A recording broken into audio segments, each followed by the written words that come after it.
या पुतळ्याच्या खाली एक शिलालेख आहे. त्यावर बाबासाहेबांचं सुंदर असं वाक्य कोरलेलं आहे. आपण बघू शकता. जागृतीचा विस्तव तुम्ही कधीही विझू देता कामा नये, असं त्याच्यावरती लिहिलेलं आहे. जागृतीचा विस्तव तुम्ही कधीही विझू देता कामा नये.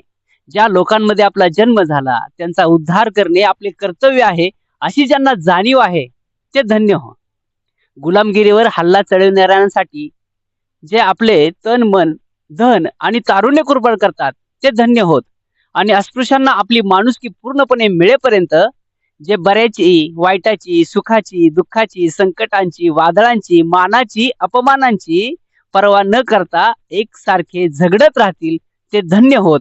असं डॉक्टर बाबासाहेबांनी याच क्रांतीभूमीवरती उद्गार काढलेले होते. आणि त्याच क्रांतीभूमीवरती आज मी ॲडव्होकेट बाबासाहेब, ॲडव्होकेट गोरवे साहेब या ठिकाणी आलेलो आहोत. आपण पाठीमागं बघू शकताय, की आमच्या पाठीमागं याच क्रांतीभूमीवरती ज्या ठिकाणी बाबासाहेबांनी हे उद्गार काढले, ज्या ठिकाणी हा क्रांतीचा किंवा जागृतीचा विस्तव पेटवला, त्या क्रांतीभूमीवरती बाबासाहेबांच्या या क्रांतीभूमीवरती 52 फुटाचा हा क्रांतीस्तंभ उभा आहे.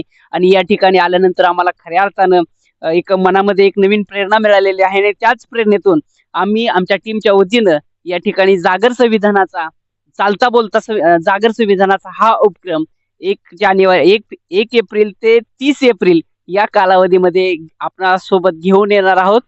तुर्तास आपणा सर्वांना जय भीम.